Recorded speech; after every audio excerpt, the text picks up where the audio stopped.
Assalamualaikum warahmatullahi wabarakatuh. Salam, Om Swastiastu, Namo Buddhaya, salam kebajikan.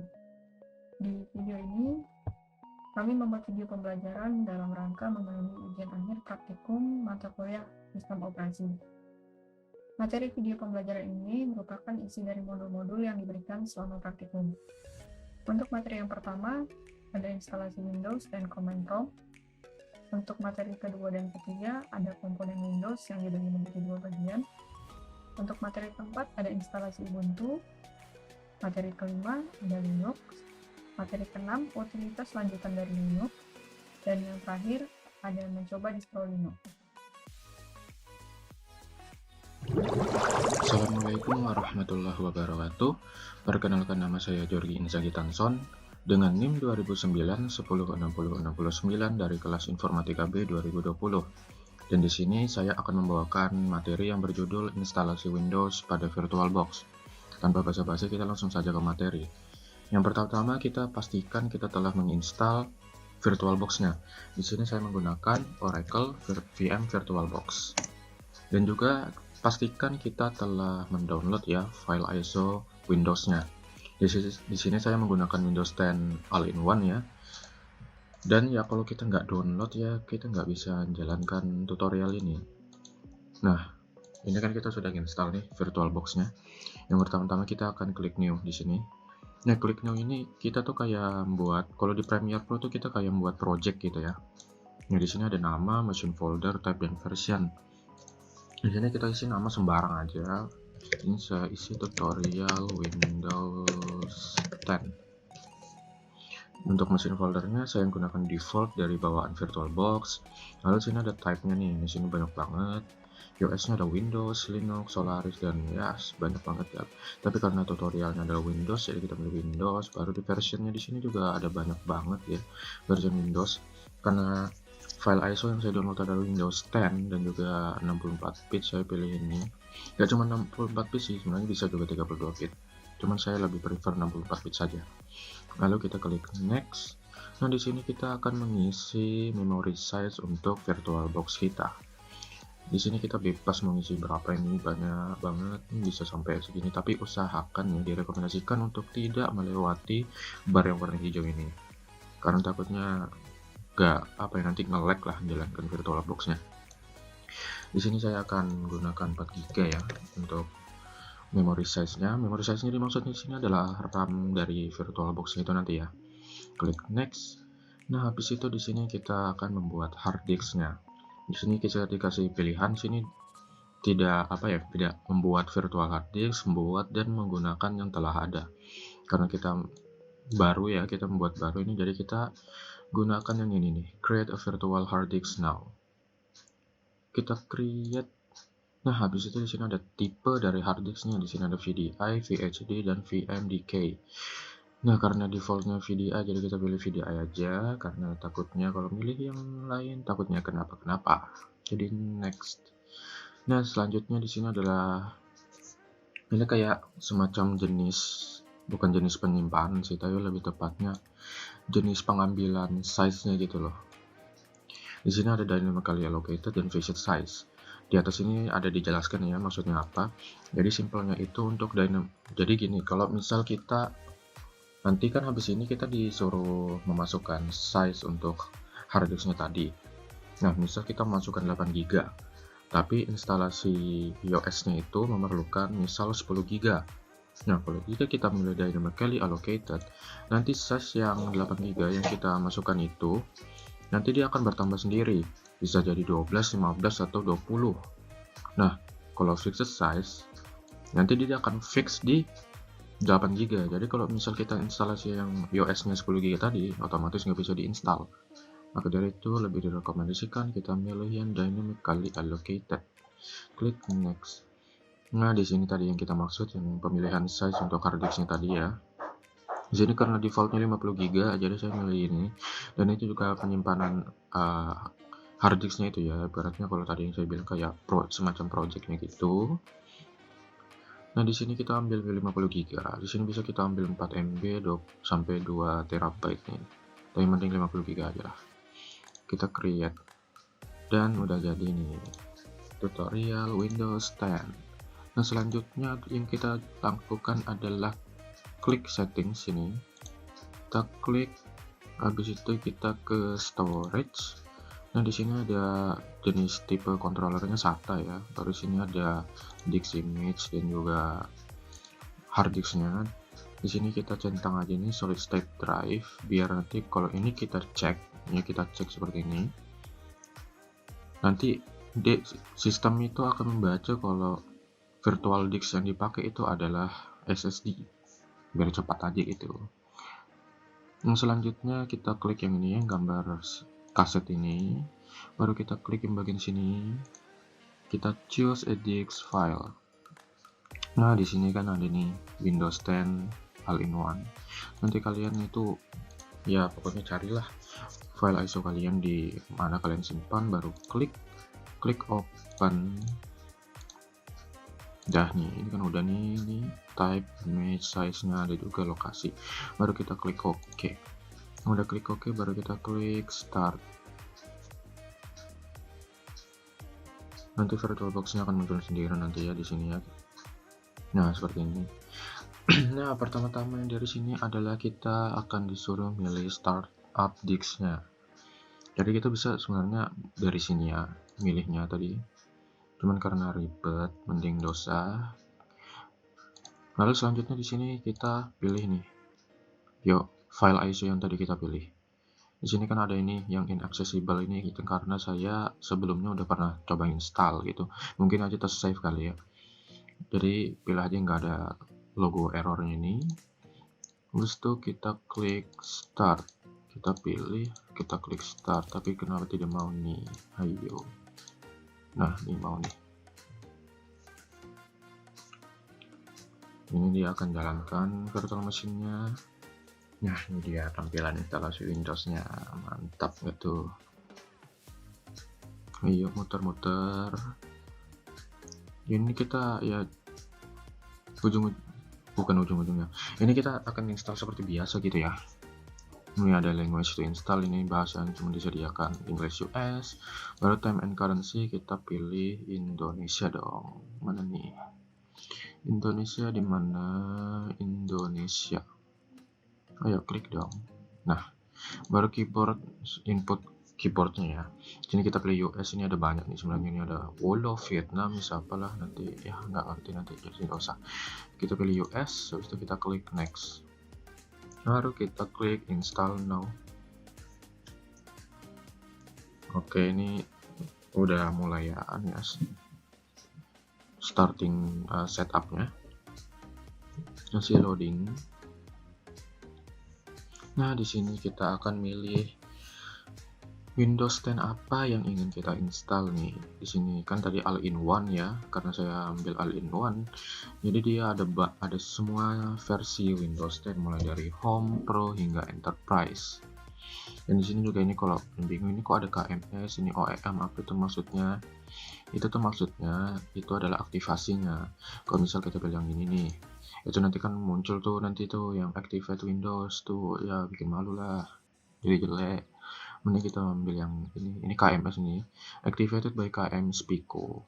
Ini juga sama ya, tapi ini apa ini manufacturer logo wallpaper apalah itu, karena saya tidak ngerti jadi dosa, kita pilih yang ini saja. Windows 10 Pro ya, saya ambil ya. Kita klik next. Saya sini milihnya yang arsitektur 64 bit ya. Baru sini kita accept aja, dosa dibaca lama soalnya.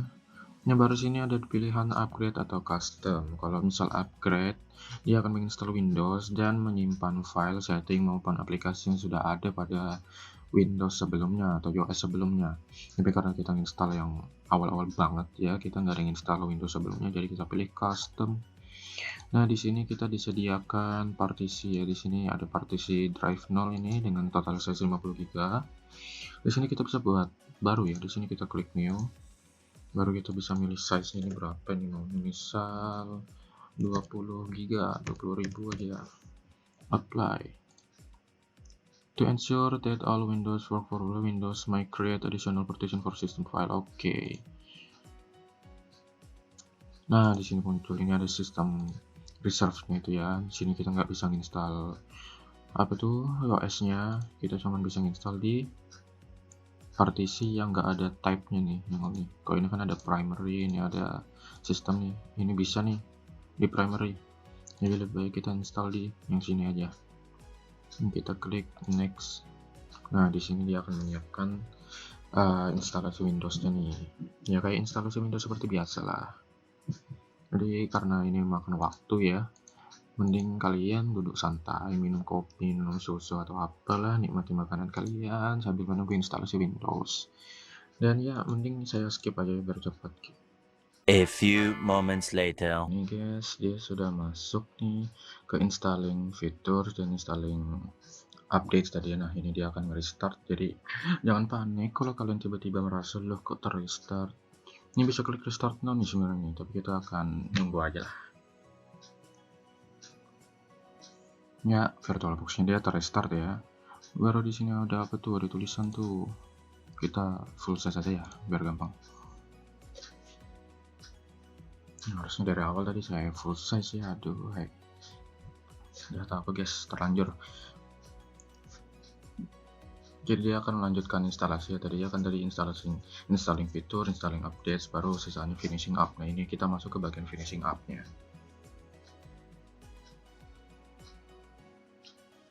Nah, masih muter-muter itu loading. Tuh, getting devices ready tuh.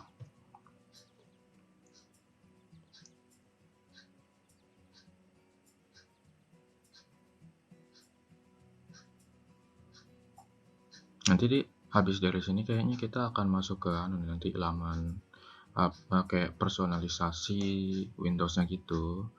Kita atur personalisasinya, habis itu atur kayak semacam keamanan dan kayak feedback report gitulah pokoknya. Nanti kita lihat ya habis ini. More moments later. Ya, ini sembari getting ready, kalian santai-santai aja ya, nikmati makanan kalian yang tadi, minum kopi, minum susu, apalah pokoknya, yang penting nikmati saja instalasi Windows ini, dan nikmati saja tutorial instalasi Windows di VirtualBox kali ini. Masih getting ready nih. Pokoknya santai aja, dosa panik kalau lama. Tunggu aja, pokoknya sampai nanti muncul ya, alhamdulillah.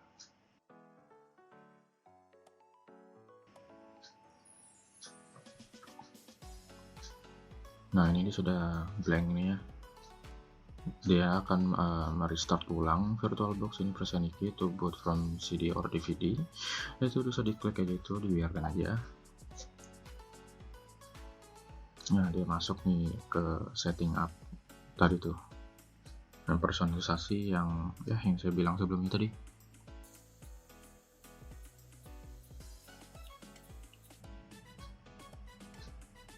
Nah, di sini masuk ke it's time to enter the product key. Karena kita nggak punya product key-nya, kita akan klik do this later. Nah, get going fast. Nah, di sini tadi yang saya maksud. Di sini kita akan mengatur semacam kustomisasi, personalisasi yang tadi ya.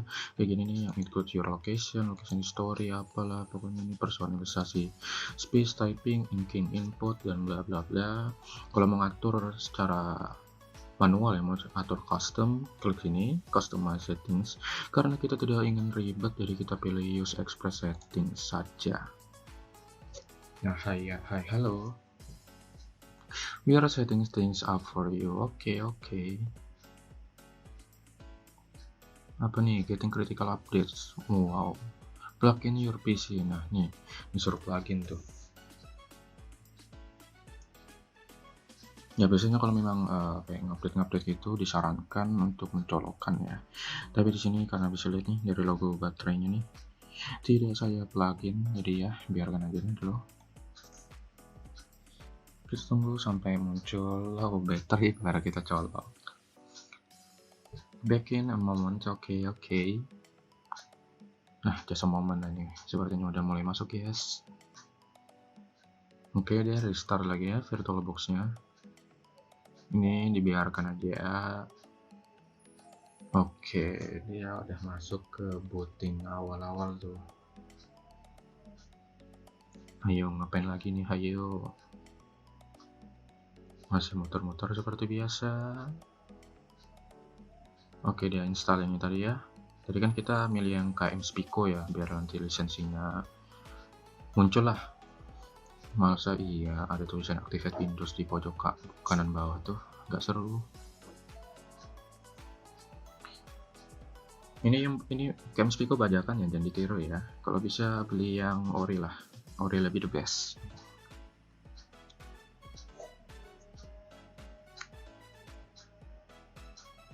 Oke, just a moment, nanti sepertinya habis ini, kalau tidak salah habis ini kita akan masuk ke Windows awalnya. Oh tidak guys, who owns this PC? Nah nih pilih nih, mau My Worker School owns it atau I own it.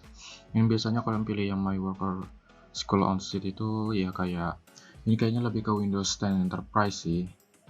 Pokoknya nggak cuma Enterprise, tapi pokoknya yang diperuntukkan untuk office dan juga sekolah gitu loh. Kayak ya kalau kalian ujian nasional yang online tuh kan pasti main PC kan, itu ya itulah. Jadi kita pilih I own it aja ya. Kita klik next. Nah sini make it yours. Di sini kita masuki email, phone atau Skype. Jadi ya dosa lah ya, kita skip aja. Nah di sini kita masukkan who's going to use this PC. Saya yang pakai dengan nama sembarang sih sebenarnya di sini. Apakah ada rekomendasi? Oke. Misal saya isi Dorgi. Enter password, ayo nggak boleh ngetik, ayo. Ini password sembarang aja ya. Seaman-aman mungkin lah. Nah, apa tadi yang saya masuk itu?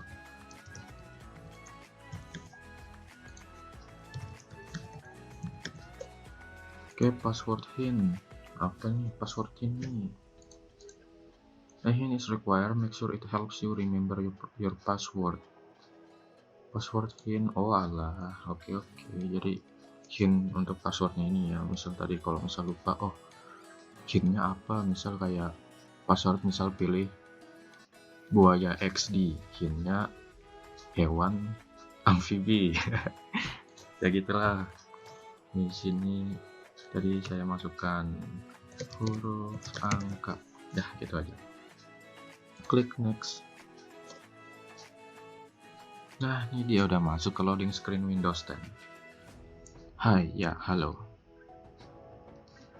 Oke, setting things up lagi. Oke, tak apa. Oke, dia jadi black. This won't take long. Oke, nah di sini dia akan setting up aplikasi kita. Pokoknya setting up di bagian ini sudah masuk ke bagian yang tadi finishing up, tapi yang bagian ya finishing up yang sekitar 90%-an. Ini tinggal nunggu aja, nanti tinggal masuk ke Windows 10 ya sudah. Ini tinggal tunggu aja, duduk santai, gak usah panik, nikmati makan kalian. Kalau udah habis ambil lagi, minum kalian juga kalau udah habis ambil lagi. Kalau minumannya kayak kopi, susu ya silahkan buat lagi kalau mau ya.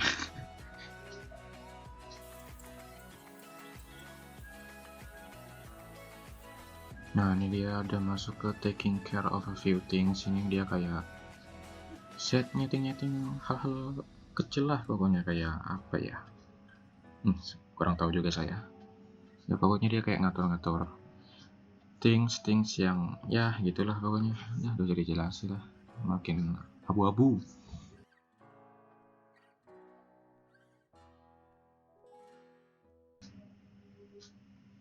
Nah ini dia sudah masuk nih, let's start. Oke, kita mulai. Nah masuk dia. Oke, ini klik yes saja. Nah ini udah masuk nih, instalasi Windows 10 bisa kita bilang sukses. Untuk tambahan di sini saya akan membawakan materi CMD. Nah pasti kalian nggak asing dong dengan yang namanya CMD. Kalian pasti udah sering dengar CMD, bahkan kalian pasti pernah otak-atik CMD lah. Nah tapi apa sih itu CMD?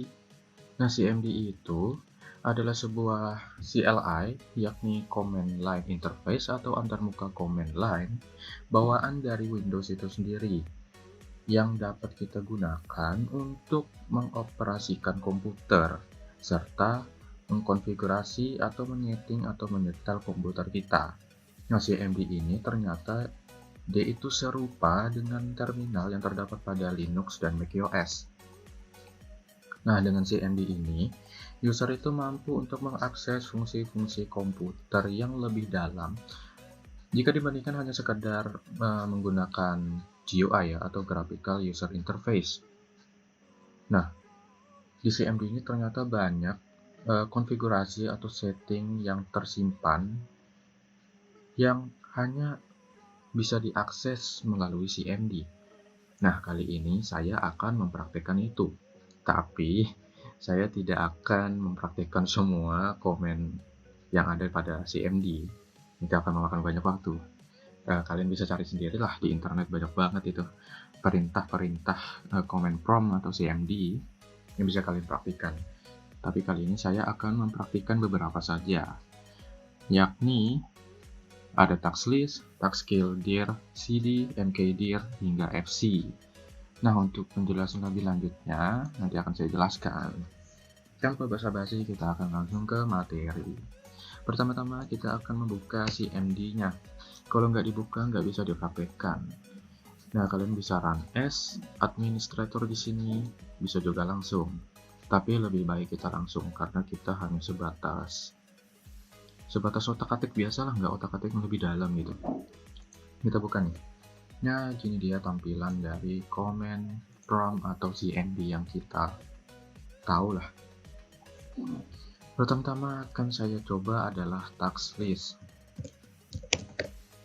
Task list ini gunanya sih itu kayak task manager untuk menampilkan berbagai macam program-program yang sedang berjalan.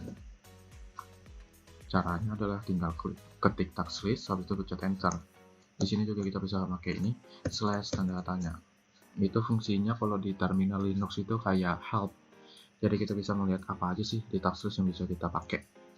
Nah, di sini nih banyak banget nih, dari slash s sampai slash tanda tanya nih. Kemudian nih, slash tanda tanya kan displays this help message. Jadi fungsinya kayak kalau di terminal Linux itu help namanya.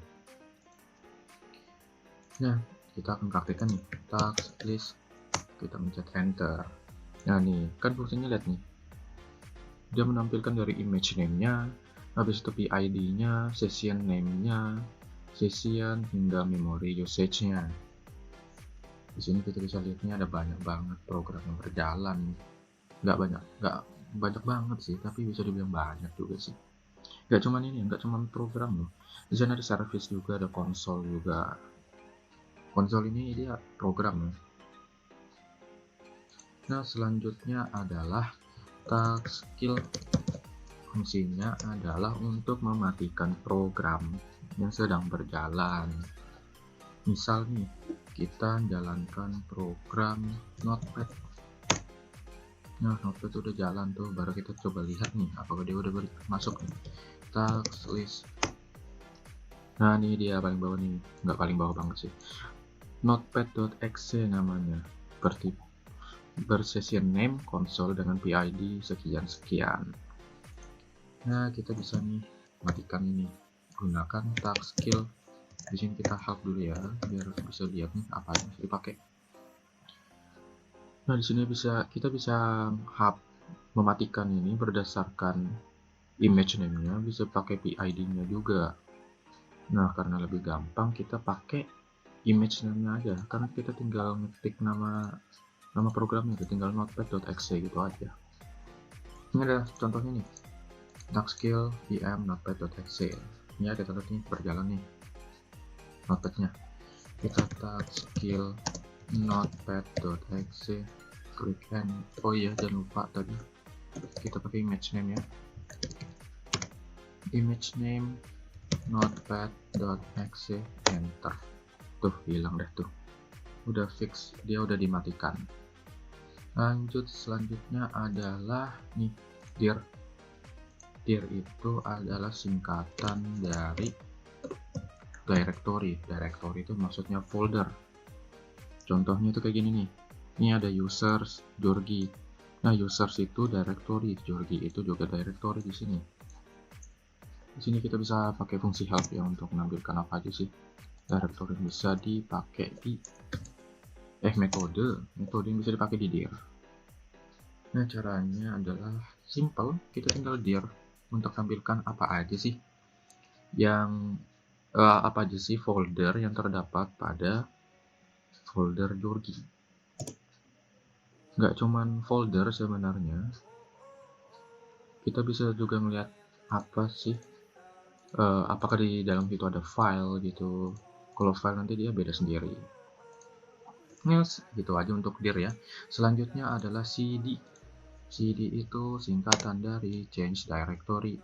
Fungsinya kalau dilihat dari namanya saja udah jelas, pasti untuk berpindah folder.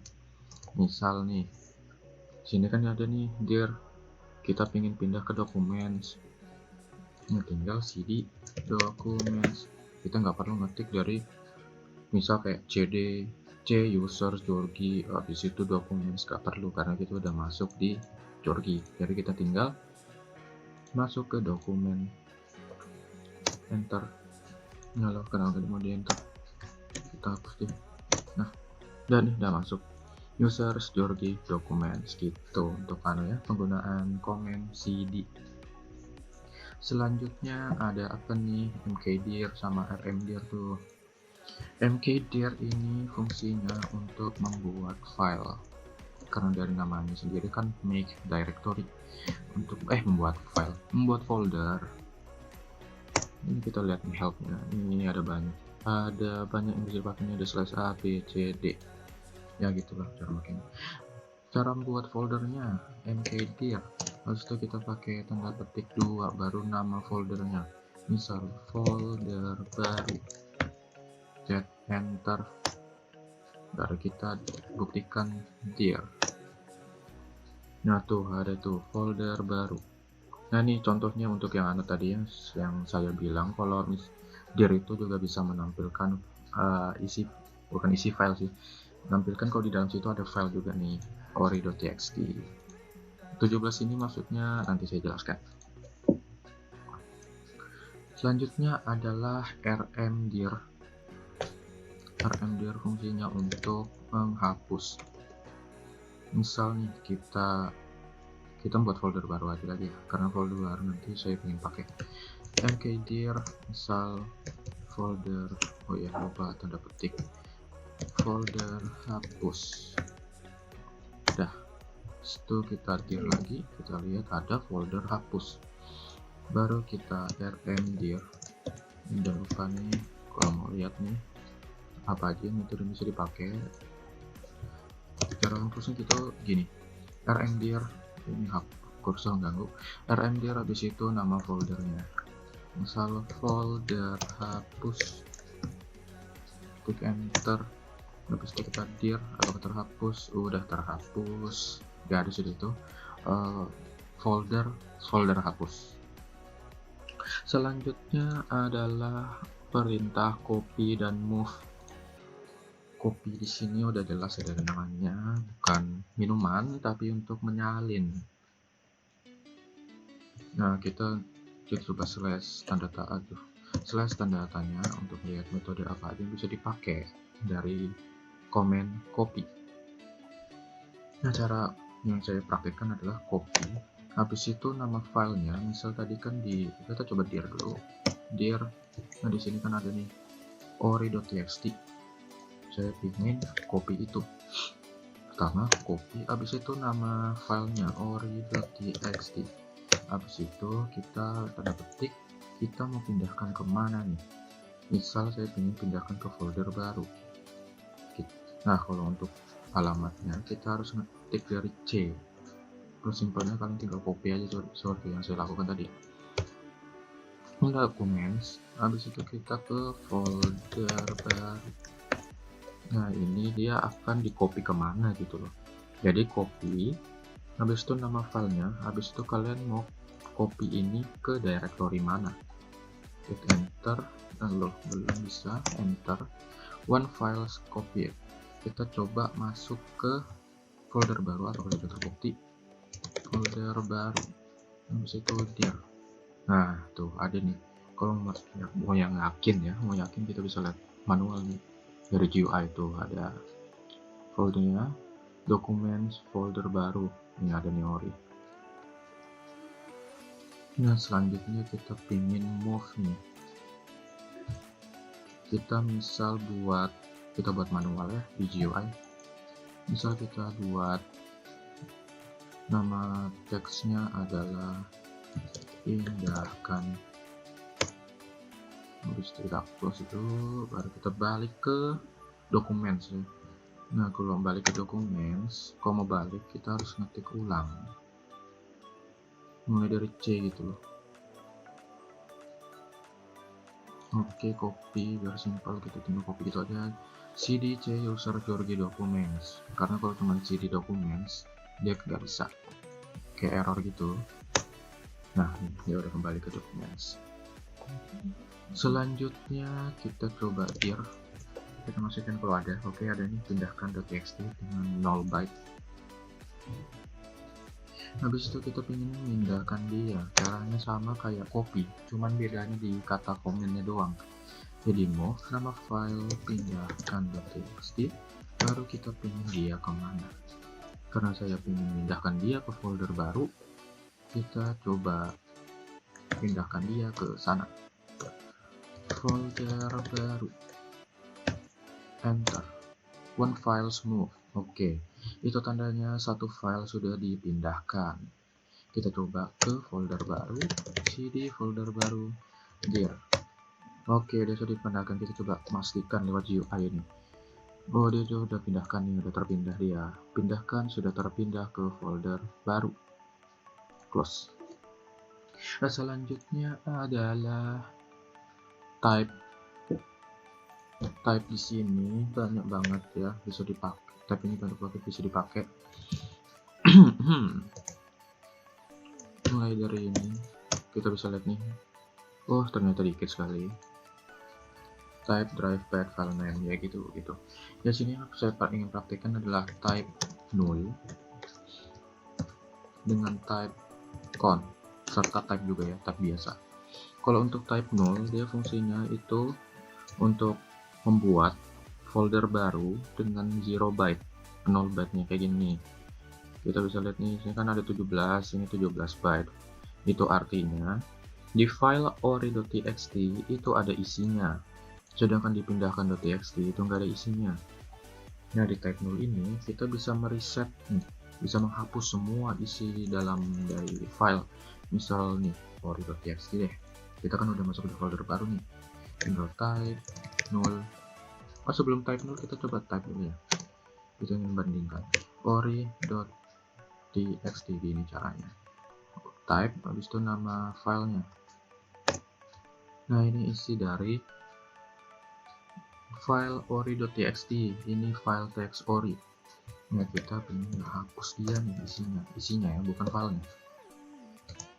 Type null, baru ini yang simbol lebih dari itu maksudnya merujuk ke file apa. Nah ini nama filenya nih, ori.txt, enter, baru kita coba type ori.txt. Nanti dia pasti nggak akan munculkan ini file teks ori, dia pasti akan munculkan blank gitu aja. Nah kayak gini, udah blank itu artinya dia udah terhapus semuanya. Kita coba dir ya. Nah tuh ori.txt udah jadi 0 byte, udah terhapus isinya. Habis tadi itu kan udah type sudah, type null juga, tinggal type con. Nah type con itu fungsinya, kalau kalian yang anak pemrograman itu pasti fungsinya kayak input gitu. Di sini kita akan menginput isi dari file yang ingin kita inputkan. Misal kita type con, habis itu tanda rujuk itu nama filenya ori.txt, kita pencet enter. Nah habis itu kan ini lihat nih yang apa ini, nyala mati, itulah apalah itu pokoknya. Nah di sini kita sudah masuk ke mode ngetik nih, mode write. Jadi kita bisa ngetik apa aja di sini pokoknya. Di sini coba kita, ini adalah text file, ini jangan deh, kita coba A, B, C, D, E, F, G, H, I. Nah, kalau ingin berhenti kita pencet Ctrl Z, tapi jangan di sini. Maksudnya jangan di baris yang sama dengan ini loh. Yang saya ketik ini A, B, C, D, E, F, G, H, I di baris sama. Kita harus pencet enter ya untuk ke bawah, pergi ke bawah. Nah, kalau kita enter nih sebenarnya kita bisa ngetik lagi untuk buat isi dari baris kedua dari file itu. Misal G, H, I, D, K, L, M, N, O, P, Q, R, S, T, U. Bisa mencet enter, bisa kita mencet Ctrl Z. Nah, dia akan muncul gitu, baru kita mencet enter. Ya, selesai. Bisa kita type nih, kita buktikan nih apakah ada isinya nih. Oh, buktikan gampang. Pertama nih, kita coba dir. Nah tuh 25 byte. Baru kita coba lihat isinya. Type ori.txt. Nah tuh dia, udah ada isinya. Dan selanjutnya adalah del dan juga fc. Del, tahu aja lah del itu kan pasti untuk menghapus lah, karena dia singkatan dari delete. Kita bisa pakai ini ya, ini untuk melihat metode apa ya, bisa dipakai di command del. Banyak banget ini, bisa kalian baca sendiri, kalian bisa pause ini videonya untuk melihat apa aja sih yang bisa dipakai di command del. Untuk cara hapusnya simple, tinggal del habis itu nama filenya. Karena kita di folder baru dan filenya hanya ada ori.txt dan pindahkan. Kita coba hapus deh, pindahkan karena nggak dipakai. Jangan deh, kita coba hapus file ori yang ada di dokumen karena ini ingin saya pakai untuk komen fc nanti. Udah, coba balik ke dokumen, copy, habis itu masuk sini. Oke, tadi kan di situ kan ada ini nih, ada ori.txt. Nah, coba kita hapus del ori.txt. Udah, kita coba dir. Udah terhapus, nggak ada ori.txt. Gitu aja untuk fungsi del, karena fungsinya memang cuma menghapus file. Kalau untuk hapus folder kan tadi rmdir. Kalau untuk hapus file pakai del. Nah, yang terakhir yang bisa saya sampaikan adalah command fc, singkatan dari file compare. Fungsinya adalah untuk membandingkan isi dari file yang dibandingkan. Misal ada file A dan file B. File A ini txt dan juga file B nya txt lah untuk lebih gampangnya. Nanti cmd akan membandingkan isi dari file tersebut. Kita akan contohkan nih. Kita coba masuk ke folder baru.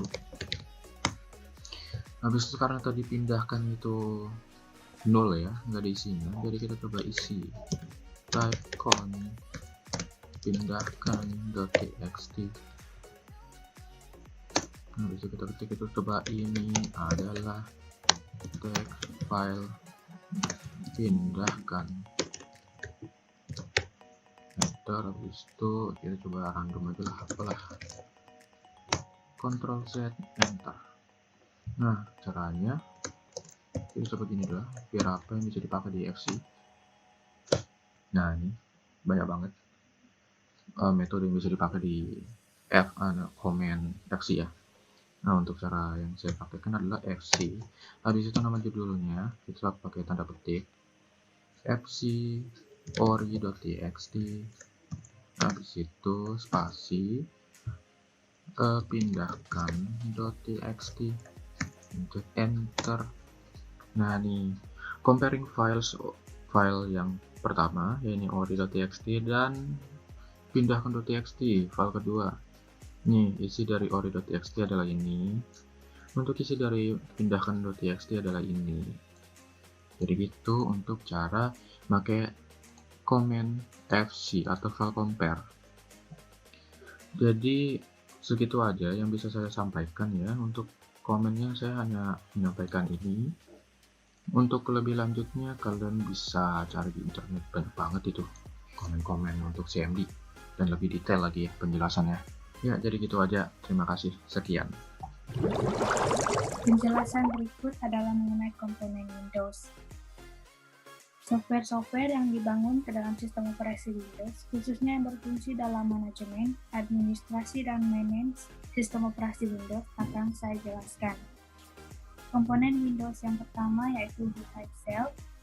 Setiap sistem operasi memiliki software yang disebut sebagai sel, dan sel itu sendiri merupakan sebuah software yang menjadi sarana interaksi antara OS dan user, maupun OS dan program yang berjalan di atasnya.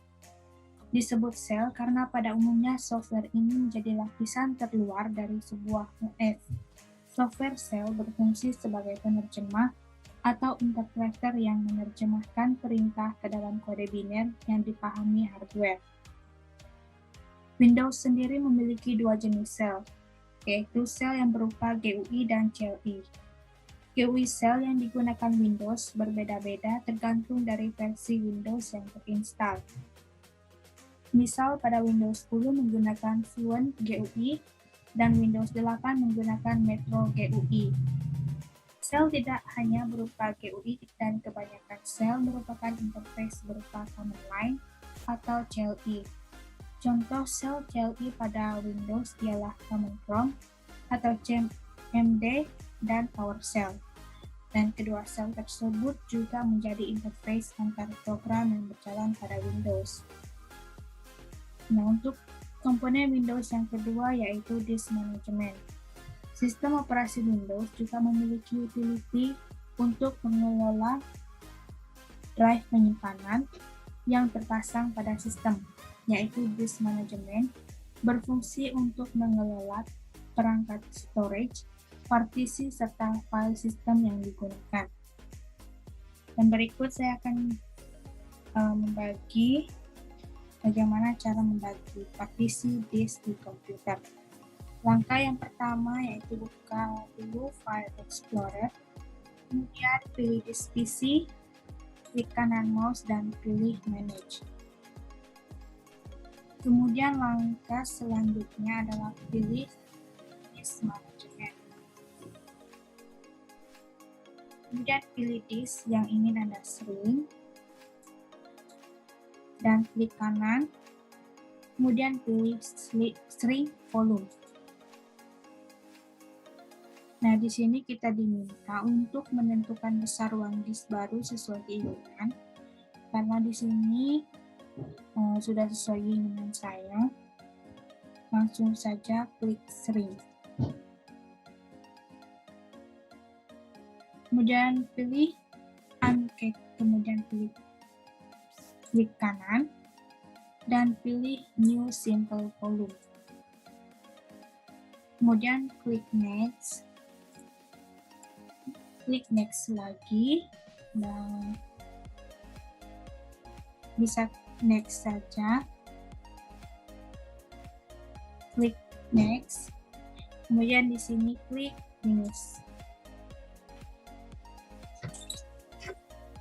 Bagi partisi disk sudah selesai, dan mari kita cek apakah sudah tampil di File Explorer.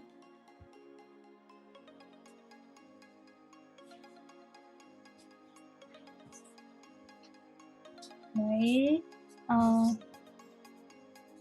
pembagian partisinya sudah berhasil. Sekian untuk cara bagi partisi disk. Nah, kemudian untuk komponen Windows yang ketiga, yaitu Drive Optimization. Sebuah perangkat storage akan mengalami penurunan performa seiring penggunaan. Nah, hard disk akan mengalami fragmentasi data di mana data file akan tersebar pada beberapa bagian HDD, dan pada solid state drive akan terjadi penurunan kecepatan write seiring penuhnya penyimpanan. Kedua hal ini dapat diatasi dengan menggunakan utility Optimize Drive yang dimiliki Windows. Software ini dapat melakukan defragmentasi atau menyusun ulang data yang terpencar pada HDD dan mengoptimalkan performa SSD.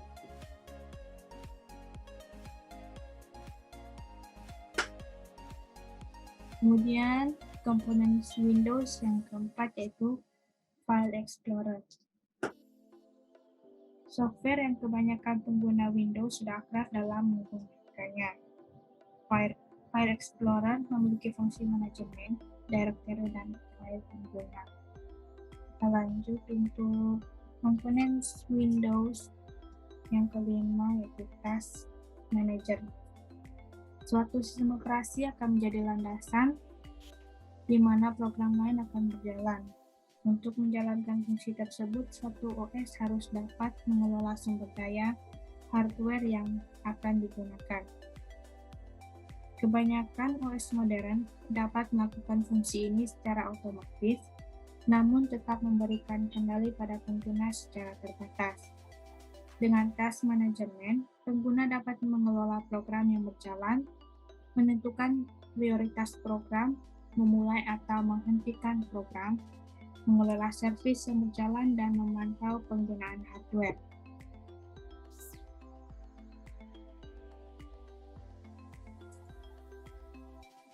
Nah, di sini kita dapat melihat aplikasi apa saja yang sedang saya gunakan. Untuk memulai atau menghentikan program di Task Manager, saya akan mencoba mengentaskan Microsoft Word.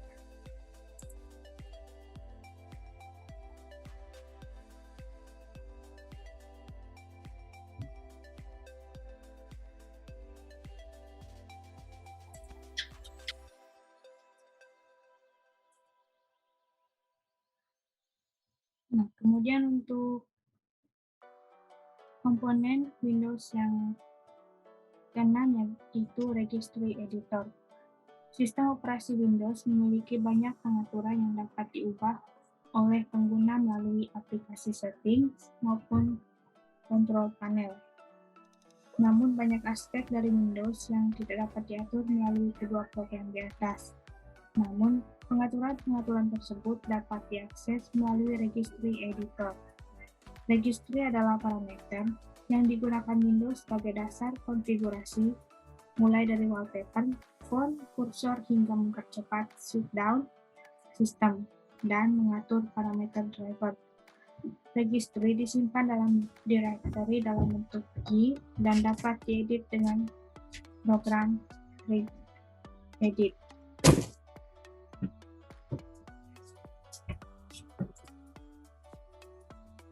Untuk mengedit font, di sini kita membuka halaman Regedit, Aki Local Machine, kemudian masuk ke software, kemudian masuk lagi ke Microsoft, pilih Windows NT.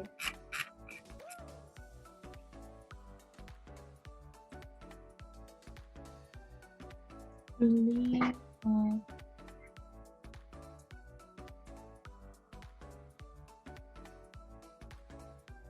current version.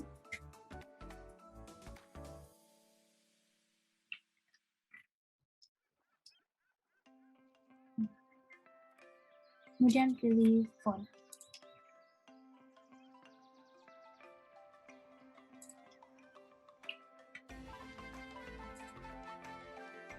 Di sini terdapat beberapa tipe font. Silakan pilih saja tipe mana yang ingin Anda pakai di komputer Anda. Sekian untuk penjelasan saya untuk modul 2 dan 3 mengenai komponen Windows. Maaf jika ada salah kata maupun kurangnya penjelasan saya. Terima kasih. Kali ini saya akan membawakan materi sama seperti yang tadi sebelumnya, yakni tutorial Windows 10, tapi di sini kita akan menginstalasi bukan Windows, tapi Linux Ubuntu nih. Jadi seperti biasa ya, tadi caranya pastikan yang pertama-tama ya, Kita udah install VirtualBox-nya. Sini saya pakai Oracle VM VirtualBox Manager, dan juga pastikan sudah download file ISO Ubuntu-nya. Tadi kan di tutorial yang Windows 10 tadi kan sudah saya lihatkan, yaitu file ISO Ubuntu-nya. Nah, tanpa basa-basi kita langsung saja. Yang pertama-tama seperti instalasi Windows 10 tadi, kita klik New. Kita buat project VirtualBox-nya dengan nama tutorial Linux Ubuntu.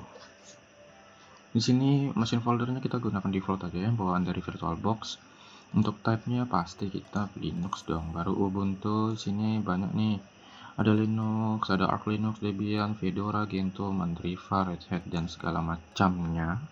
Ya, di sini kita akan menginstal Ubuntu nih, dan saya akan milih 64 bit ini nih. Klik next. Nah, di sini seperti tutorial di Windows 10, sini kita bebas nih memory size-nya mau berapa, tapi direkomendasikan ya, saya ingatkan kembali, jangan sampai lewat dari bar yang warna hijau. Takutnya meletup, gak jalan, nge-lag, ngeluh nanti. Di sini saya akan masang 4 GB juga. Kita klik next. Baru di sini hard disk nih, kita pilih create a virtual hard disk now nih. Tutorial yang modul Windows 10 kan tadi sudah dijelaskan tuh kenapa kita pilih ini. Kalau nggak ada ya maafkan. Jadi kita lanjut aja, create. Nah, di sini file type hard disknya kita pilih VDI, sama seperti di tutorial sebelumnya. Daripada kenapa-kenapa, mending kita pilih ini karena defaultnya itu. Klik next. Baru untuk selanjutnya adalah storage on physical hard disk ya. Di sini kita pilih dynamically allocated aja karena tadi ya udah di tutorial yang Windows 10 tadi udah saya jelaskan ya. Kayak gambarannya kita ambil size-nya 8 GB tapi file ISO-nya itu 10 GB, nanti dia akan menyesuaikan gitu kan. Kalau fixed size tidak, karena ya namanya juga fixed ya berarti statis lah. Kalau ini dinamis. Nah, pilih. Nah, di sini nih kelebihannya Linux nih. Untuk file bukan file ISO ya namanya, apa tadi maksudnya? Untuk file ini untuk nyimpan sistem operasinya itu dia nggak butuhkan size yang gede banget. Tadi kan kayak yang di Windows 10 tuh kita harus defaultnya langsung dikasih 50 GB tuh, sedangkan kalau di Linux Ubuntu ini cuma dikasih 10 GB. Nah, itu enaknya. Ubuntu ini ringan bisa dibilang lah sistem operasinya. Jadi kita pilih defaultnya ya, di sini 10 GB, dan ini juga VDI ini virtual disk-nya tuh yang kayak tadi, yang kayak project-nya gitulah. Di sini kita ambil 10 GB aja, kita create. Dah jadi. Baru selanjutnya kita akan pergi ke settings. Di sini kita pergi ke storage. Nah, di sini kita dibedakan ya. Kalau tadi yang Windows 10 itu dia langsung dimasuki ke controller SATA tuh yang bagian disknya. Kalau di sini dia IDE. Nah, di sini pertama-tama kita klik dulu yang sini, kita klik solid state drive biar mantep nanti VirtualBox-nya. Baru selanjutnya kita klik di disknya sini. Klik choose a disk file, baru kita pilih file ISO dari sistem operasi Linux Ubuntu-nya. Kita pilih, kita klik open, habis itu nih udah nih aman kan, kita klik OK. Baru kita klik start. Dia akan menjalankan VirtualBox yang tutorial Linux Ubuntu ya. Nah, ini seperti yang tadi tuh. Nah, ini kan ada nih, ada Windows 10 nih. Tadi yang setting yang itu tutorial Windows 10, baru ini yang setting sebelumnya. Baru ini adalah iOS dari Linux Ubuntu yang kita pilih tadi. Nah, kita klik start aja. Oh ya, jangan lupa kita full screen biar enak tutorial. Ya, ini masih masih loading. Nah, ini dia loading Ubuntu. Keren gak tuh? Kayak minimalis tapi tetap elegan, estetik banget. Ringan lagi kan sistem operasinya, enak tuh. Nah, ini dia sudah masuk ke ada bunyinya tuh, keren. Nah, gini dia nih, ini dari bawaan anu ya, dari apa tuh Linuxnya. Nah, aduh, kenapa nih guys? Nah, di sini install as super user nih, hati-hati lagi nih, khilaf lagi nanti. Di sini kita milih bahasa anu ya, OS-nya ya. Sini ada bahasa Indonesia nih, tapi kita milih English saja. Nah, baru di sini ada pilihan try Ubuntu atau install Ubuntu. Karena di sini tutorialnya adalah menginstal bukan mencoba, jadi kita akan pilih install Ubuntu. Nah, di sini preparing to install Ubuntu. Di sini kita dikasih pilihan install third party software atau download updates while installing Ubuntu. Di steps ini akan menyimpan waktu setelah penginstalan. Tapi kalau untuk yang install third party berarti dia nggak menyimpan waktu lah, dia akan install third party software ya, kayak untuk grafik nih, kayak nih Flash, MP3 ya, pokoknya gitulah. Karena untuk menghemat waktu, jadi kita pilih yang ini aja, download updates while installing Ubuntu. Lalu kita klik continue. Tapi ini nggak harus ini ya, nggak harus download updates ya. Tuh, bahkan kalian bisa continue tanpa milih dua-duanya nih, milih salah satu atau keduanya. Daripada ribet, mungkin lebih menyimpan waktu kalau kita nggak centang semuanya. Jadi kita klik continue aja. Nah, di sini masuk ke tipe instalasinya. Di sini this computer currently has no detected operating system. Yes. Jadi di sini kita akan milih, ada pilihannya nih, di encrypt. Di sini akan pakai LVM with new Ubuntu installation karena kita ya awal-awal banget ya. Dan untuk mau clean installation juga, mending kita pilih erase disk, hapus disk, dan install Ubuntu. Ini nggak harus ya ini ya. Jadi lebih baik ini pilih ini aja untuk clean installation aja. Klik install now. Nah, kalau muncul kayak gini jangan panik, ini tinggal klik continue aja. Nah, selanjutnya kita akan memilih di lokasi kita berada. Jangan panik.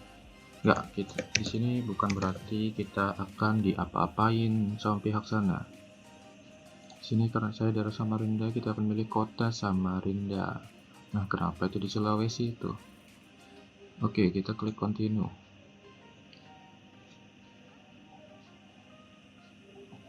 Nah, selanjutnya kita akan milih keyboard layout. Di sini kita bisa milih banyak nih. Mending kita pilih US daripada aneh-aneh ya, kita pilih English US aja. Ini kita geser nih. Nah, ini di bawah bisa kita tes ini untuk ngetes keyboard ini. Di situ bebas tuh, mungkin kalian bisa tuh Estonian baru kalian tes tuh, nggak tahu apa yang keluar tuh. Daripada aneh-aneh, mending kita nggak usah coba ya, kita langsung continue aja. Nah, selanjutnya memasukkan who are you. Di sini kita akan memasukkan kayak tadi ya, untuk Windows tadi kayak username, passwordnya gitulah. Your name. Sini kita isi nama kita sendiri bisa, atau nama nickname game kalian bisa. Oke, your name ini baru your computer's name. Di sini tadi kan auto direct tuh. Kok auto direct sih namanya? Auto ketik tuh langsung tuh Georgie VirtualBox. Daripada sini bisa, sebenarnya bisa bebas nih, mau apa aja asalkan ada kata VirtualBox nya. Tapi nggak harus VirtualBox sih kayaknya. Coba Audo tuh, Audo mau ya, biar menandakan kalau ini diinstal di VirtualBox nih, biar keren aja. Georgie VirtualBox. Pick username, oke Georgie. Choose password, samakan dengan yang Windows 10 aja tadi, biar gampang. Apa itu tadi?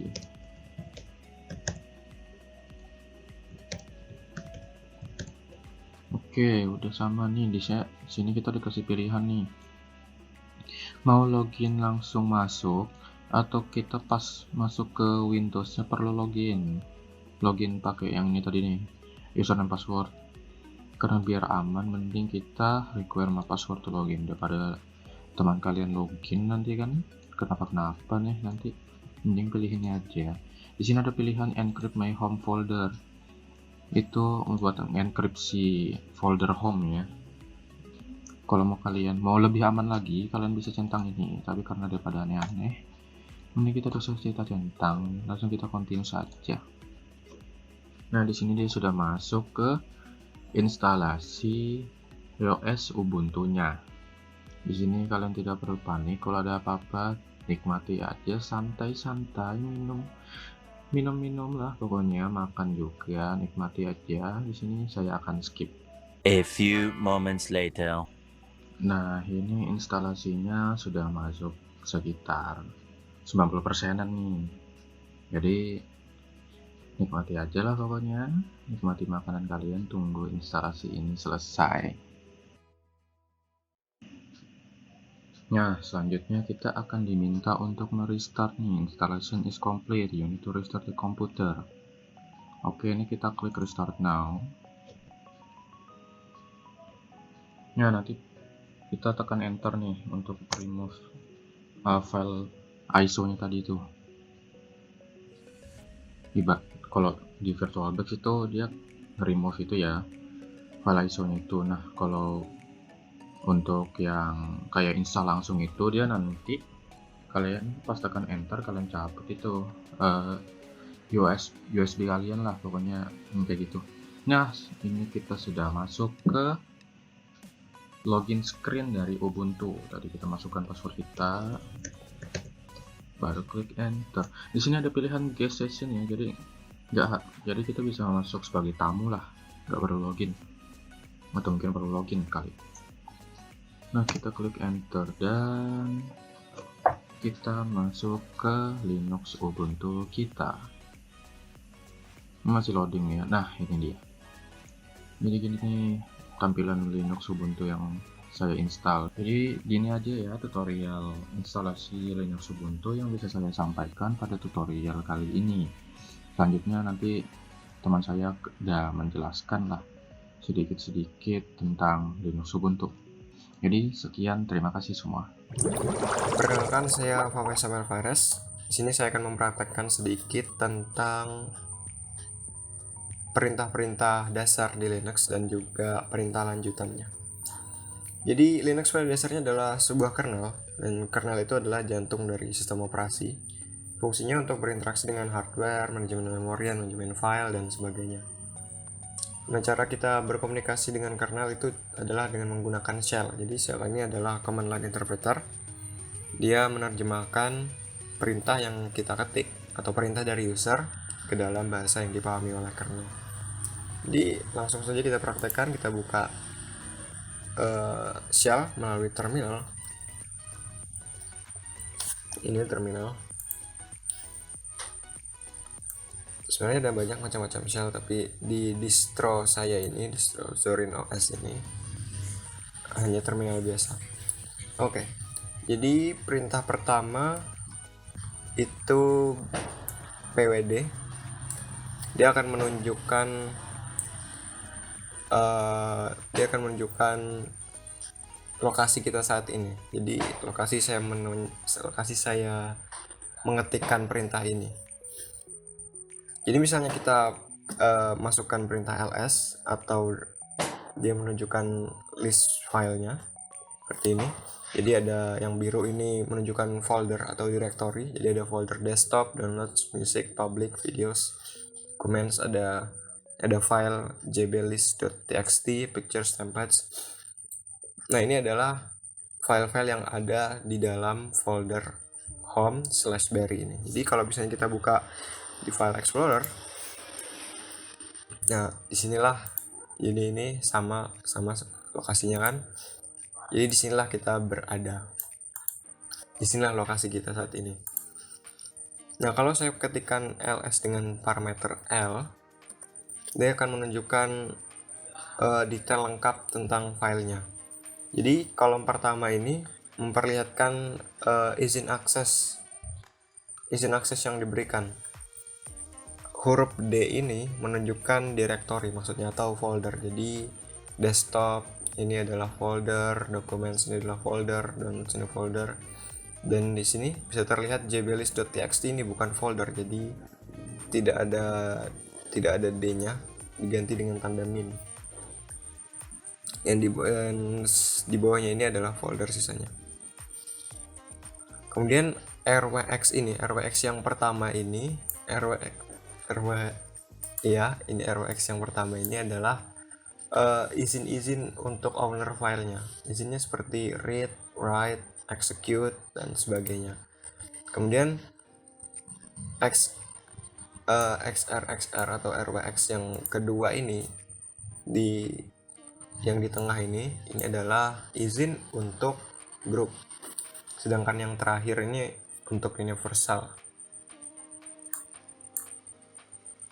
Kemudian di kolom 2 ini menunjukkan berapa banyak link yang menuju ke folder atau file ini. Kolom ketiga ini menunjukkan grupnya karena saya tidak menggunakan mohon maaf, kolom ketiga ini menunjukkan ownernya. Ownernya di sini Barry. Ya, saat waktu saya install ini menggunakan username Barry. Jadi anggap saja pemiliknya ini adalah Barry. Kemudian di kolom keempat ini menunjukkan grup. Karena saya tidak menggunakan grup, jadi mungkin ini ditampilkan sama dengan nama ownernya. Kemudian kolom berikutnya ini menunjukkan ukuran file dalam satuan byte. Kolom ke-6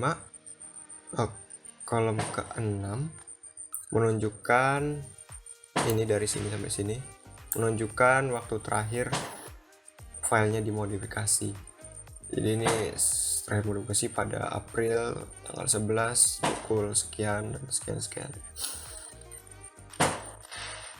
Dan tentu saja kolom yang terakhir ini jelas menunjukkan nama file atau direktorinya.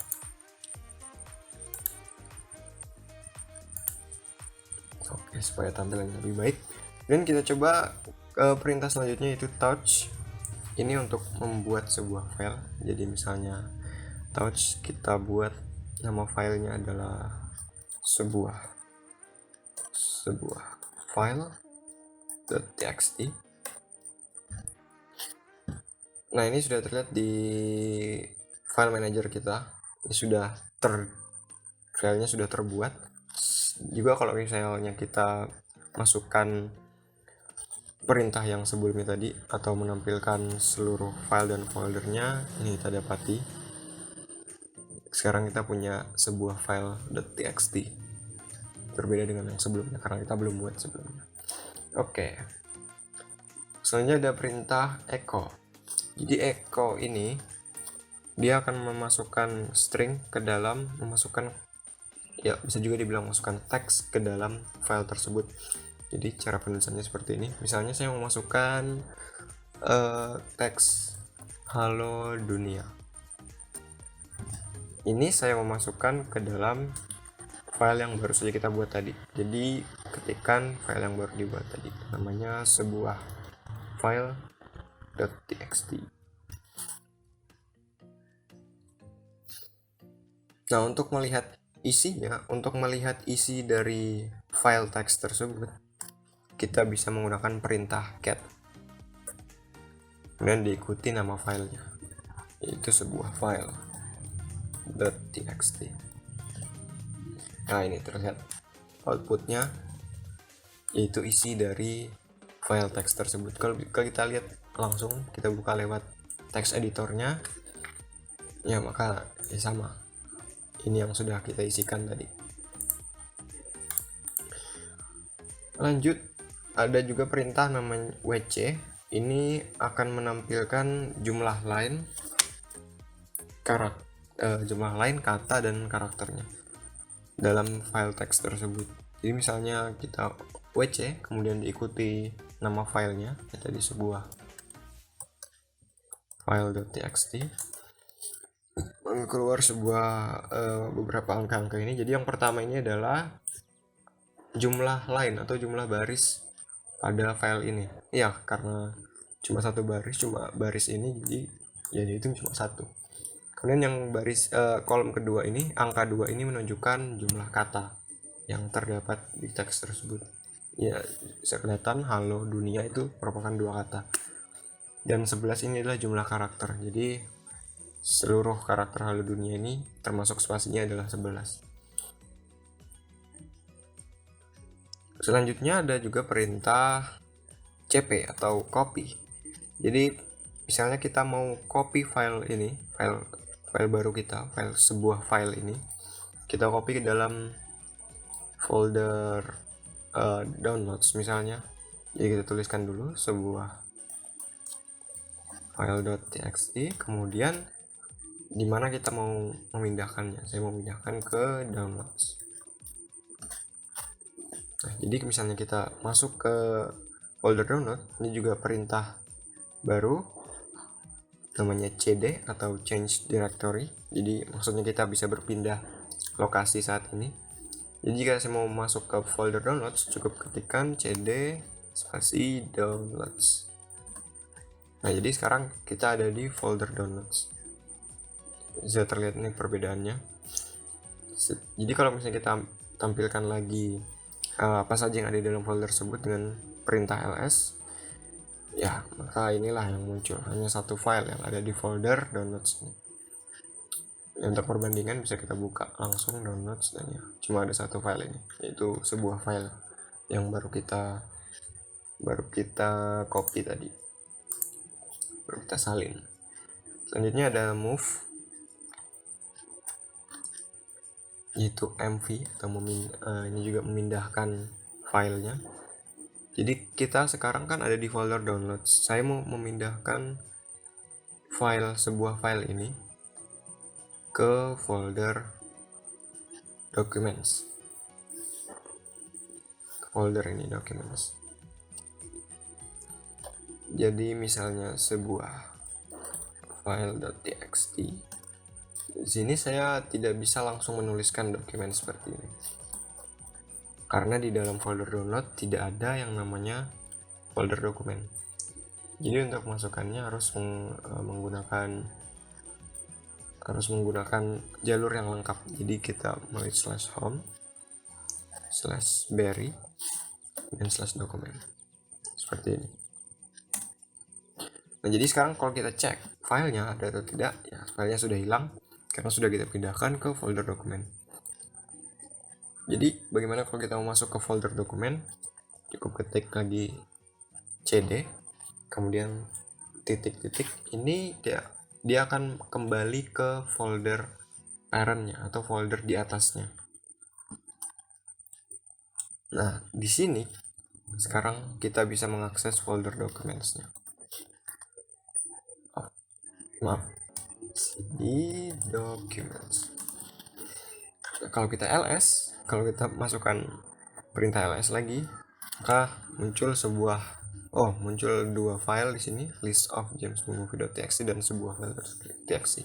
Nah, ini file ini yang baru saja kita pindahkan tadi. Coba langsung kita cek saja ya ini. Selanjutnya, untuk merename sebuah file bisa juga menggunakan perintah mv ini. Jadi misalnya kita mau merename, mengganti nama file ini menjadi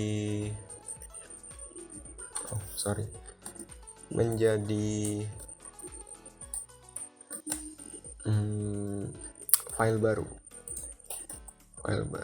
txt. Jika kita masukkan perintah ls lagi, filenya sudah terganti namanya menjadi file baru.txt. Kemudian ada juga perintah rm atau remove, ini untuk menghapus file. Jadi anggaplah kita mau menghapus file baru yang tadi, jadi tulis saja rm file baru.txt. Jika kita ls lagi, ya filenya sudah hilang. Kemudian ada juga perintah mkdir atau make directory. Ini untuk membuat directory atau membuat folder. Jadi cukup tuliskan nama folder yang mau dibuat. Misalnya di sini saya membuat order.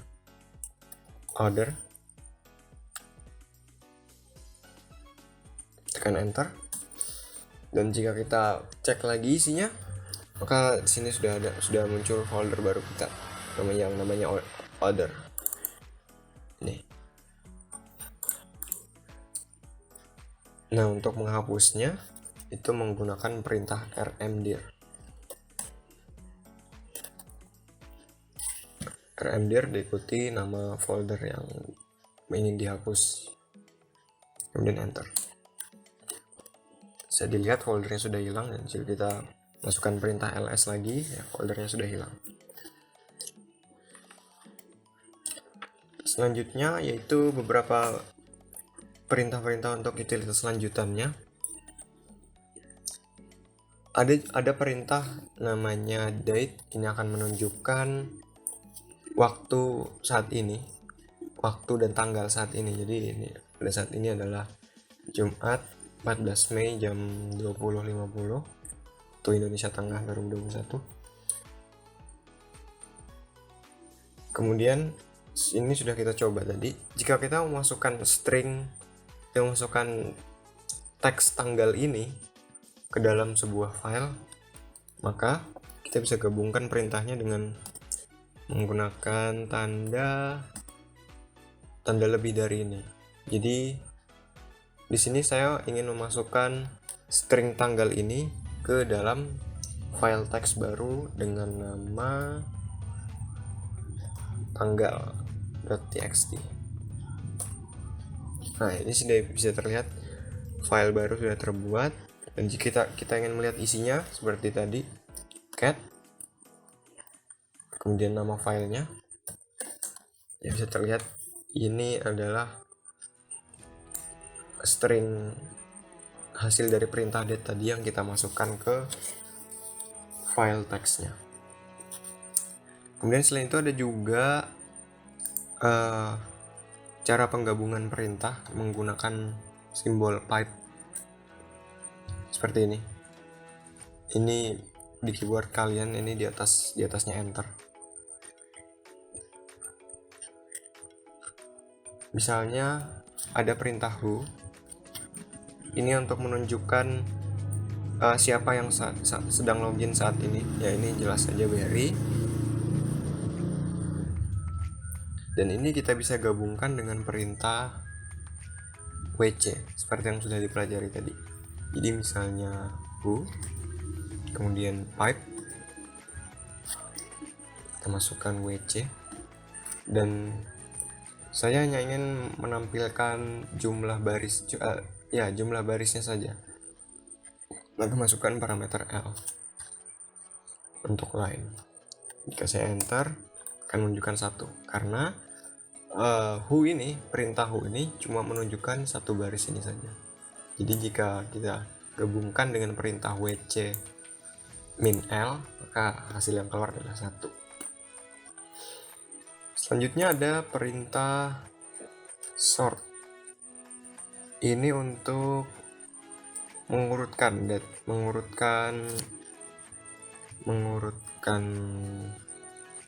teksnya yang ada di dalam file teks.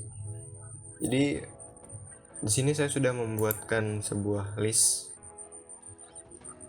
supaya bisa jelas. Jadi di sini kita ketikkan cd dulu, kemudian titik untuk kembali ke folder di atasnya. Kemudian jika kita ls, di sini ada jblist.txt, ini file teks yang sudah saya buat. Kita copy saja, kemudian masukkan perintah sort, kemudian diikuti dengan nama filenya. Nah, maka yang muncul ini adalah teksnya yang diurutkan tiap barisnya berdasarkan abjad. Jadi ini A, kemudian C, D, F hingga Y, ya urut. Nah, bagaimana jika kita yang memasukkan hasil file yang diurutkan ini ke dalam file baru? Karena di sini dia tidak mengubah filenya. Jadi misalnya kita cat lagi, kemudian jblist ini list file tadi. Nah, ini adalah susunan asli filenya.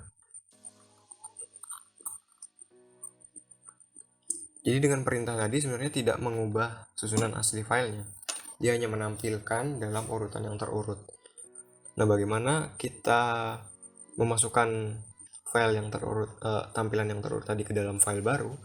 Ya, kita bisa gunakan operator penggabungan tadi. Jadi pertama kita sort dulu filenya, kemudian kita masukkan ke dalam sebuah file baru. Saya beri nama hasil sort. Nah, bisa terlihat di sini hasil sort sudah terbuat. Jadi jika kita buka filenya, nah, bisa dilihat ini outputnya sama dengan hasil sort di atas ini. Atau kita buka saja. Ya, bisa dilihat kan? Nah, bagaimana untuk mengurutkan dari bawah? Karena ini pada defaultnya dia mengurutkan secara ascending atau dari kecil ke besar atau dari A ke Z. Jika kita ini menampilkannya dari Z ke A atau besar ke kecil, maka menggunakan parameter R atau mungkin singkatan dari reverse. Jadi sort ditambah parameter R, min R, kemudian nama filenya. Ya, maka yang tampil adalah urutannya secara descending, yaitu dimulai dari bawah dulu. Selanjutnya WC ini sudah kita coba tadi. Ini untuk menampilkan jumlah baris, kata, dan karakternya. Jadi di sini ada 25 baris, totalnya ada 100 kata dan ada 592 karakter. Nah, untuk menampilkannya secara individual, misalnya kita menampilkan barisnya saja atau menampilkan katanya saja, kita bisa tambahkan parameternya. Jadi misalnya kita hanya ingin menampilkan baris, kita menggunakan WC dengan parameter L, WC min L, atau line. Maaf, saya lupa. L, kemudian nama filenya. Nah, ini dia hanya menampilkan jumlah barisnya saja, ada 25 baris. Jika kita ingin menampilkan katanya saja dengan parameter W atau word, ya 100. Dan jika kita ingin menampilkan karakternya saja, bisa menggunakan parameter C, yaitu 592 tadi, ya sama seperti di atas. Oke, perintah selanjutnya ada head. Ini untuk menampilkan data teratas saja, baris-baris teratas saja. Pada defaultnya dia hanya menampilkan 10 baris teratas. Jadi misalnya kita masukkan untuk list tadi, nah ini dia hanya menampilkan 10 baris teratas saja. Kalau misalnya kita ingin masukkan misalnya 5 baris teratas atau 11 baris teratas, atau bahkan satu saja, bisa kita tambahkan parameternya. Jadi head, kemudian misalnya saya ingin baris pertama saja, maka menggunakan parameter 1 karena baris pertama.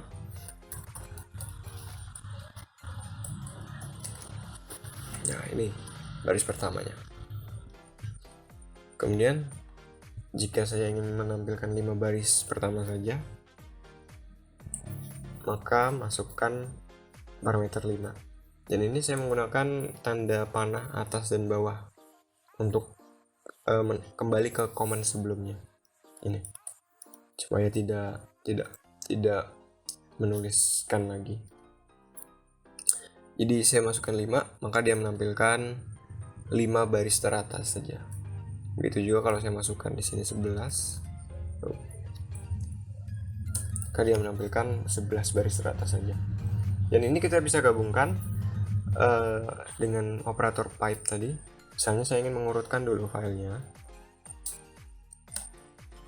namanya jblist txt. Kemudian setelah diurutkan,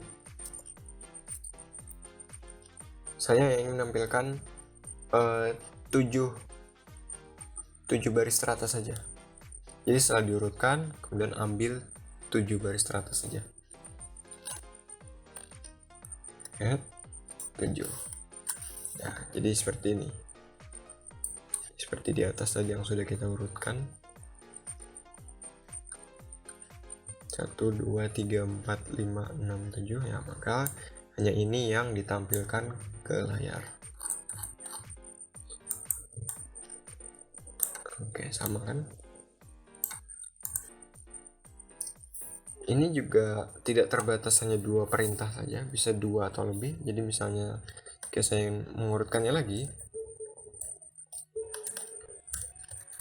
kemudian saya tampilkan 3 teratas saja,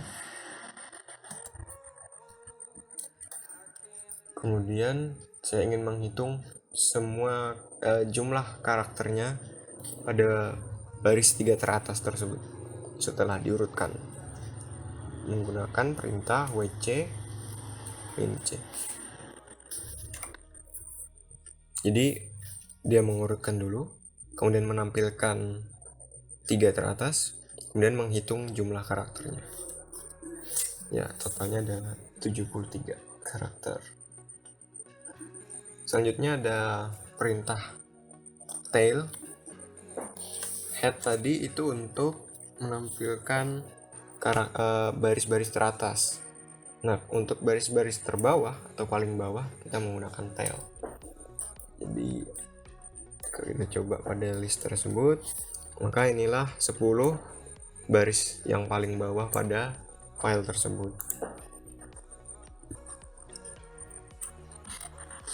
Sama dengan perintah head tadi, kita bisa masukkan parameter, misalnya 1 untuk baris terakhir, bisa juga 5 tadi ya untuk 5 baris terakhir, atau juga 11 untuk 11 baris terakhir, ya bisa apa saja. Ini juga bisa kita gabungkan seperti ini, perintah ini. Jadi kita sorting dulu, kita urutkan dulu, kemudian kita tampilkan 7 terbawahnya saja, maka ini yang keluar. Ini juga bisa kita gabungkan lagi dengan wc tadi dengan parameter c, maka dia menampilkan jangan 7, mungkin 3 saja. Jadi dia pertama mengurutkan, kemudian menampilkan 3 terbawah, kemudian menghitung jumlah karakternya.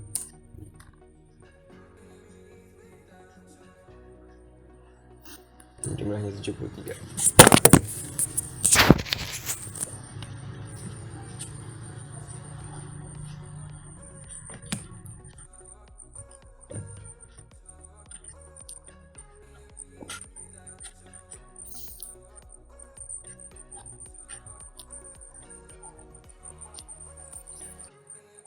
Selanjutnya ada perintah grab.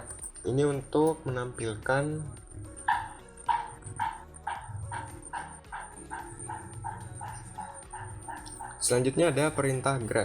Ini untuk menampilkan karakter yang ada pada sebuah baris. Jadi misalnya jika saya ketikkan A, maka dia hanya menampilkan baris yang memiliki karakter A di dalamnya.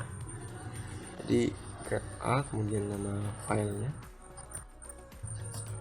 Nah, di sini jadi yang muncul ini adalah baris-baris yang memiliki karakter A di dalamnya. Dan jika saya ketikkan di sini in, maka dia hanya menampilkan baris yang ada karakter in-nya.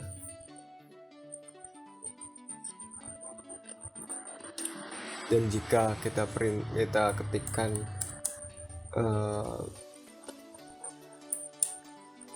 yang cukup unik, misalnya Qua pada Quantum of Solace ini, maka yang muncul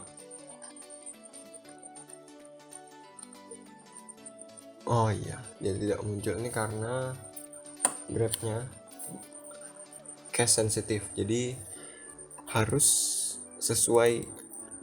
harus sesuai huruf kecil besarnya. Nah, ini dia tampil. Hanya ini yang tampil karena hanya ini yang cocok dengan string yang kita masukkan ini. Selanjutnya ada perintah masih sama, perintah yang sama tapi dengan parameter v. Ini dia akan menampilkan seluruh baris yang tidak ada string yang kita spesifikkan. Misalnya saya masukkan O di sini, maka dia akan menampilkan semua baris yang tidak ada karakter O-nya. Ya, seperti dilihat ini ya, tidak ada O-nya. Ini O besar, jadi tidak terhitung O kecil. Seperti di atas tadi, iya, bersifat case sensitive. Kemudian sama seperti di atas, ini juga bisa kita gabungkan perintahnya. Jadi misalnya di sini saya karakter U misalnya, kemudian kita gabungkan dengan menampilkan 3 terbawah, yaitu dengan tail 3. Selanjutnya kita gabungkan lagi dengan jumlah karakternya. Ya, jadi di sini dia akan menampilkan semua baris yang tidak ada U-nya, kemudian diurutkan, kemudian diambil 3 terbawahnya saja, kemudian dihitung seluruh karakternya, maka jumlah 52. Selanjutnya ada perintah expr. Ini untuk melakukan perhitungan bilangan bulat saja. Ini misalnya 10 ditambah 9 dan 19, atau 10 dikurang 9. Harus spasi ya, 1. Kemudian kita coba XPR 10. Untuk perkalian ini harus menggunakan escape karakter, backslash, kemudian bintang atau asterisk, kemudian 9 ya, atau angka berapapun, hasilnya 90. Kemudian pembagian misalnya 9,1 ya, dia pembulatan. Kemudian ada juga modulo atau sisa pembagian, jadi 10 dibagi 9, sisa baginya adalah 1. Kemudian selain itu ada juga perintah logname. Ini menampilkan nama login untuk SSH, ya pastinya untuk jaringan, untuk setting jaringan, tapi karena di sini saya tidak mengatur SSH maka muncul login name. Perintah selanjutnya juga ada namanya finger, cuma karena saya tidak menginstal paketnya maka ini mungkin kemungkinan error. Iya, tidak bisa. Ini fungsinya untuk menampilkan informasi mengenai pemakai lokal maupun remote, ya kembali ke jaringan lagi. Langsung, karena itu bukan bahasan kita, langsung aja ke perintah berikutnya. Ada df. Ini menampilkan informasi harddisk kita saat ini. Jadi di sini terdapat partisi-partisinya, kemudian ada bloknya, kemudian ada jumlah terpakai, jumlah tersedia, persentase pemakaian, kemudian ada lokasi di mana ini di mount, dan ini adalah harddisk utama, partisi utama karena dia tersimpan di root. Kemudian ada juga uname, dia akan menampilkan operating system saat ini Linux. Jika kita tambahkan operator M, dia akan menampilkan perangkat keras yang dipakai saat ini atau arsitektur prosesor. Dan x8664 ini artinya prosesor yang digunakan saat ini, yaitu arsitektur 64 bit. Kemudian jika menggunakan parameter n, dia akan menampilkan nama perangkatnya. Nama perangkat ini itu ya ini, sesuai dengan ini. Jika ini terhubung ke jaringan, maka ini juga disebut sebagai hostname-nya. Kemudian jika menggunakan parameter r, dia akan menampilkan versi kernel yang saat ini digunakan.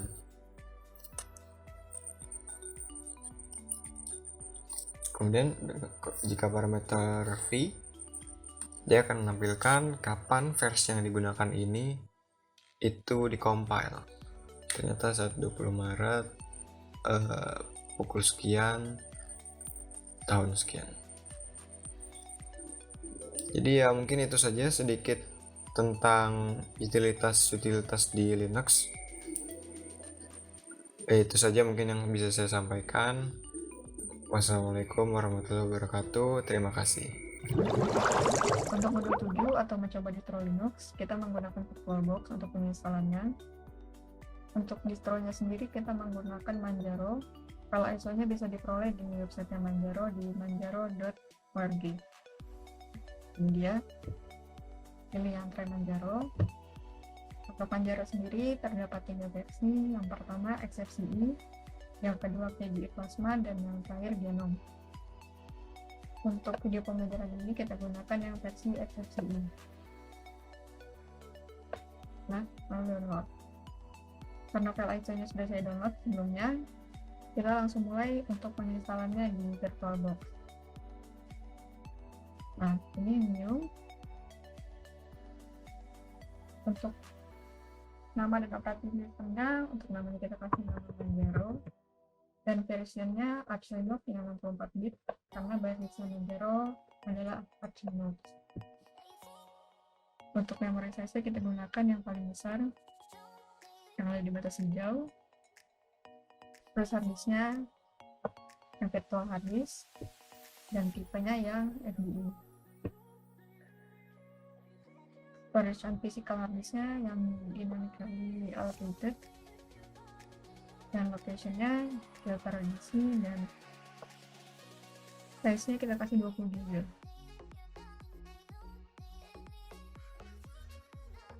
Terus kita klik create. Nah, selanjutnya kita masukkan file ISO-nya di settings, kita masukkan di controller.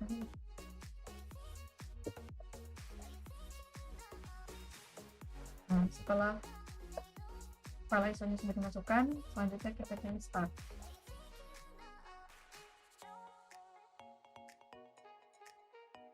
Nah, ini tampilannya setelah kita pilih start tadi.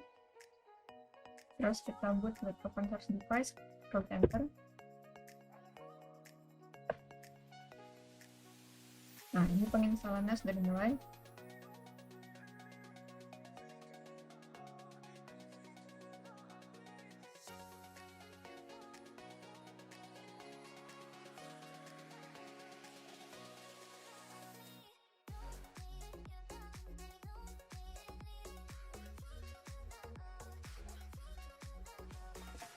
Nah, ini kita langsung muncul desktopnya dari Manjaro sendiri. Terus kita langsung diarahkan ke Manjaro Hello, yang mana ini adalah tampilan instalasinya. Kita pilih yang launch installer.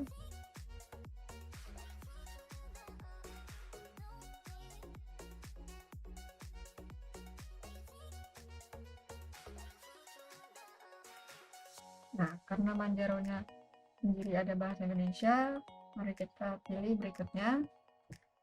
Untuk zona waktunya Makassar.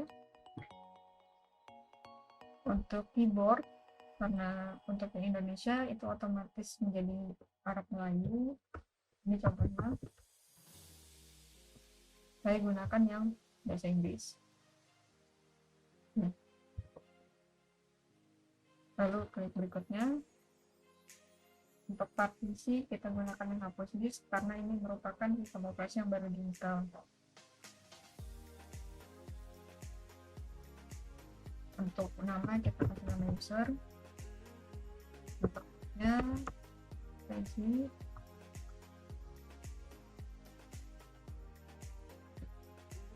Nah, ini adalah rangkuman yang tadi sudah kita pilih. Lalu klik install. Nah, tinggal kita tunggu penginstalannya.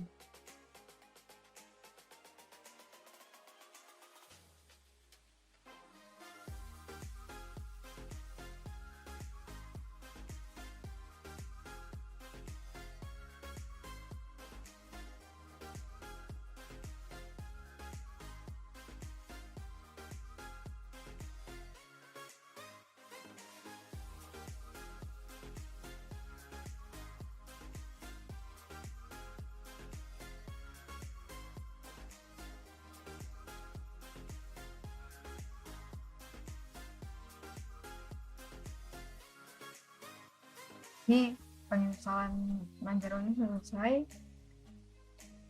Kita bisa dirusak.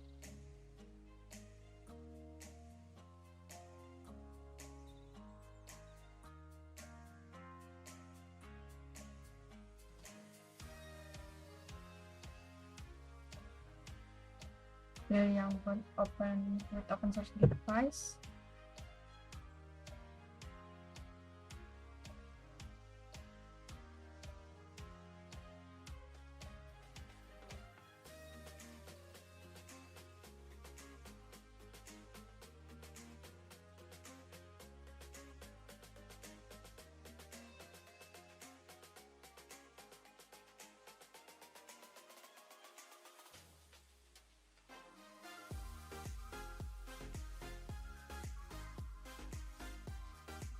tampilan desktop dari Manjaro.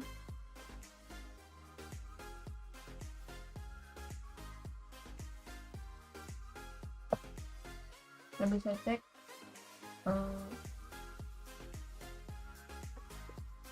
screen page-nya.